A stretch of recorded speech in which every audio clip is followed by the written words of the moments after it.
मुझे अब तुमसे डर लगने लगा है। तुम्हें मुझसे मोहब्बत हो गई क्या? और यूटिलिटी स्टोर कारपोरेशन को अपने एम्प्लॉयज से भी कुछ ऐसी ही मोहब्बत हो गई है कि यूटिलिटी स्टोर कारपोरेशन के ऑल ओवर कंट्री जो एम्प्लॉयज है, मुलाजमीन है, वो इस मोहब्बत से यूटिलिटी स्टोर कारपोरेशन की हिरासा और डर गए हैं। मगर ये मोहब्बत क्या है, इसको मैं आपको बाद में बताऊंगा। पहले अगर एक मिसाल सुन लीजिए जो आपको समझने में आसानी फराहम कर देगी। अगर आप अपना बच्चे किसी स्कूल, किसी कॉलेज, किसी यूनिवर्सिटी में दाखिल करवाते हैं, वहां बड़ी की तादाद में स्टूडेंट्स हैं, और वो स्कूल, कॉलेज, यूनिवर्सिटी एक ऑप्शन दे स्टूडेंट्स को, वो ये कहे कि जनाब यहाँ पे आप वॉलंटरी आप यहाँ से अपना दाखिला है जो खत्म कर दें, यहाँ से आप स्विच ओवर कर लें, तो आपको क्या लगेगा? आप परेशान हो जाएंगे कि पहले तो बड़ी की तादाद में यहाँ पे स्टूडेंट्स थे और अब ये एक कह रहे हैं कि वॉलंटरी यहाँ से आप कॉलेज छोड़ दें, यूनिवर्सिटी छोड़ दें, स्कूल छोड़ दें, तो आपके जहन में यही आएगा कि इनके फाइनेंशियल मैटर्स बहुत खराब है। और आप ये सोचेंगे आज तो ये हमें ये कह रहे हैं कि आप वॉलंटरी छोड़ दें, कल ये हमें किक आउट कर देंगे। कुछ ऐसा ही मामला यूटिलिटी स्टोर कारपोरेशन के मुलाजमीन के साथ हुआ है कि बोर्ड ऑफ डायरेक्टर ने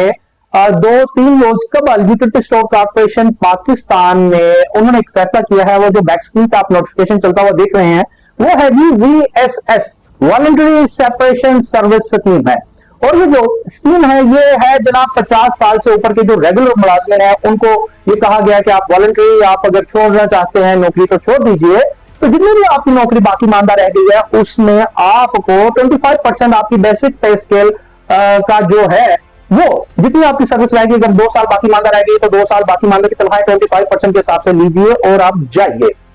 और जो यूटिलिटी स्टोर कारपोरेशन के ऑल ओवर कंट्री जो तमाम यूनियंस हैं उन्होंने इसे मुस्तरद कर दिया और वो काफी एजिटेटेड भी हैं। ये तो यूटिलिटी स्टोर कारपोरेशन का अपना एक काम है, ये उनका अपना एक हक है कि वो ये कर सकते हैं, वो ऐसे नोटिफिकेशन कर सकते हैं, बल्कि वो टर्मिनेशन भी कर सकते हैं और ऐसा करना भी चाहिए। इस नोटिफिकेशन में ये मंदर्ज है कि जनाब जो एम्प्लॉय से अवेल करना चाहते हैं वो अल्टरनेटिव मुतबादिल जो जराए हैं अपने प्रोफेशनल लाइफ के, उसे वो अवेल करने के लिए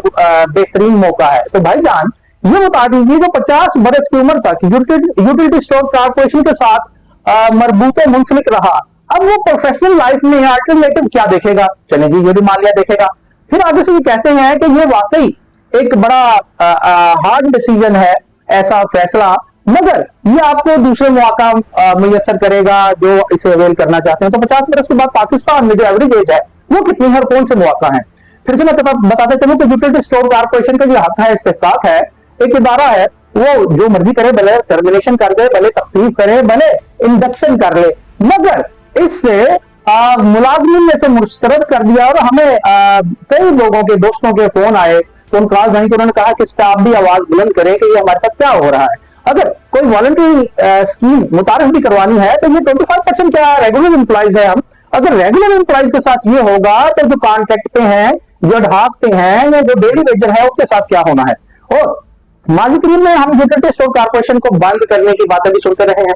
और इसके बाद तो और तलवार लटक रही है एम्प्लॉइज के सर पे। मगर मैं आपको बताता चलूं कि जिस तरह मैंने बताया ये इस्तेहकाक है एक कारपोरेशन का, एक एंटिटी का, कि वो इंडक्शन करे या वो टर्मिनेशन करे, ये वो उसका इस्तेहकाक है। मगर हम ये आप गुज़िश्ता 2 वर्षों से यूटिलिटी स्टोर कारपोरेशन की रमजान की मद में, इस दफा तो नहीं हुआ, पिछले रमजान की मद में, और ओवरऑल जो सिचुएशन थी, जो मिसअप्रोप्रिएशन ऑफ फंड्स थी, बिलियन ऑफ रुपी की, वो हम आपको बताते रहे। मगर जो उस वक्त की गवर्नमेंट ऑफ डे थी उनको ये पता नहीं लगा, और आज की गवर्नमेंट ऑफ डे को ये पता लग रहा है कि जनाब यूटिलिटी स्टोर कारपोरेशन खसारे में है। और इस नोटिफिकेशन में ये भी लिखा है कि इससे ये होगा कि यूटिलिटी स्टोर कारपोरेशन अपने अफेयर बेहतर तरीके से चला पाएगी, यानी आप माली बोझ कम करना चाहते हैं तो माली बोझ ये जो छोटे तबके के मुलाजमीन हैं इनको हटा करके या इनके लिए वॉलंटरी स्कीम मुतारिफ करा के या डरा के आज वॉलंटरी है तो कल को आपको किक आउट भी किया जा सकता है, इस तरह मत कीजिए। उन हदूद पे काम कीजिए जो हमने और हम जैसे बहुत से लोगों ने आपको माजी करीब में बताया कि बिलियन ऑफ रुपी की करप्शन है। और बल्कि जो एजीपी ने भी बताया है कि जो करप्शन है, अगर उस पैसे को रिकवर कर लिया जाए तो आई डोंट थिंक सो कि यूटिलिटी स्टोर कारपोरेशन की एक मुनज़्ज़म चेन है जो पाकिस्तान पूरे में इसे बंद करने की या इसके मुलाजमीन को निकालने की या वॉलंटरी स्कीम मुतारिफ करवाने की, वो भी 25% ऐसी जरूरत बिल्कुल पेश नहीं आएगी।